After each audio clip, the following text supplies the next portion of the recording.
जय भीम। दोस्तों, मैं आज आपको हिंदू कोड बिल के बारे में बताऊंगा। आपको बताऊंगा कि हमारे बाबा साहब ने कितना संघर्ष किया था, तब जाकर हिंदू कोड बिल संसद में पास हुआ था। दोस्तों, इस वीडियो को आप अपने फाइल में सेव कर लीजिए या अपने पास रख लीजिए और यार दोस्तों तक जरूर भेजिएगा, ताकि उनको भी हिंदू कोड बिल के बारे में पता हो सके। खासकर महिलाओं को जरूर भेजिएगा, अपने घर में माँ बहन को जरूर बताइएगा। दोस्तों, 1946 में बाबा साहब ने महिलाओं के हक और अधिकार की लड़ाई लड़ना शुरू कर दिया था। उन्होंने 1948 में बहुत मेहनत और लगन से हिंदू कोड बिल को संसद में सिर्फ एक जाति की महिलाओं के लिए नहीं, बल्कि सभी जाति और धर्म की महिलाओं के उत्थान के लिए, अधिकार के लिए उन्होंने हिंदू कोड बिल को पेश किया। उन्होंने हिंदू कोड बिल को पेश करते वक्त इस बातों को ध्यान रखा कि महिलाओं को सिर्फ उपदेश देने से उनका उद्धार नहीं होगा, उनको कानून में अधिकार देना होगा, लिखित अधिकार देना होगा, तब जाकर महिलाओं का उद्धार होगा। इस बिल के रूप में पहली बार बाबा साहब ने महिलाओं को तलाक देने का अधिकार दिया। पहले महिलाओं को तलाक देने का अधिकार तक नहीं था, चाहे पति मारे, गाली दे या कुछ भी करे उसके साथ, चाहे जितना भी उसको कष्ट दे, उसको तलाक देने का अधिकार तक नहीं था। दूसरी बात उन्होंने लिखा, पति के द्वारा तलाक के मामले में भरण पोषण का अधिकार। मतलब अगर पति महिला को तलाक देता है, अगर वो पति कमाता है तो आधा हिस्सा या कुछ हिस्सा उस महिला को जरूर देगा। यह अधिकार भी बाबा साहब ने दिया। तीसरा, दूसरी शादी करने का अधिकार। महिलाएं पहले विधवा हो जाती थी तो दूसरी शादी नहीं कर सकती थी, ये इनका कानून नियम चलता था। आज जिसको देखो महिला दूसरी शादी क्या तीसरी शादी भी कर सकती है। पहले महिला एक शादी नहीं कर सकती थी, लेकिन पुरुष चाहे 10 शादी कर सके, कोई दिक्कत नहीं होता था।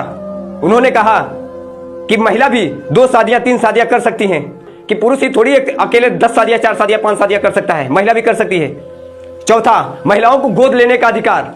सिर्फ पुरुष ही गोद नहीं ले सकता है, महिलाएं भी बच्चों को गोद ले सकती हैं। यह अधिकार बाबा साहब ने दिया उनको, महिलाओं को। पांचवा, महिलाओं को अपनी इनकम मतलब आय रखने का अधिकार दिया गया। महिलाएं चाहे जितनी कमाएं, अपना पैसा अपने पास रख सकती हैं, चाहे तो पति को दे या ना दे, कोई दिक्कत नहीं है। अगर पति मारता है या कुछ उससे छीनता है तो डायरेक्ट FIR कर सकती हैं या कानून के हिसाब से कार्रवाई कर सकती हैं। यह अधिकार दिया महिलाओं को कि महिलाएं अपनी आय इनकम रख सकती हैं खुद। फिर छठा, पिता के संपत्ति में बेटे और बेटियों को बराबरी का अधिकार। यह भी हिंदू कोड बिल में लिखा कि बेटे के बराबर ही बेटियों को दिया जाएगा, चाहे जमीन हो या घर हो या कोई चीज हो। लेकिन बेटियां लेती कहां है, यह भी अधिकार दे दिया उन्होंने कि बेटे के बराबर ही बेटियां होनी चाहिए। कहीं पर भी भेदभाव नहीं किया। आज महिलाएं उनके साथ क्या कर रही हैं, उनको मानना तो दूर, उनकी बातों से, उनके नामों से ही घृणा करती हैं। अगला, अंतरजातीय विवाह। अंतरजातीय विवाह कर सकती हैं, यह भी बात उन्होंने हिंदू कोड बिल में लिखा कि कोई भी औरत या महिला अंतरजातीय विवाह कर सकती है, दूसरे कास्ट से विवाह कर सकती है, दूसरे जाति से विवाह कर सकती है। आज देखिए ना, जो लड़की चाहे जिससे विवाह कर लेती है कि नहीं करती है। ये भी बाबा साहब का कानून है, हिंदू कोड बिल में लिखा है। नहीं तो मनुस्मृति तो आपको गुलाम बनाकर रखा था।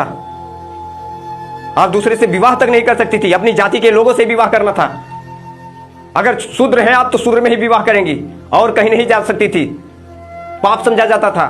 ऐसी तमाम बातें थी जो हिंदू कोड बिल में है, लेकिन उसको लागू नहीं होने दिया गया था।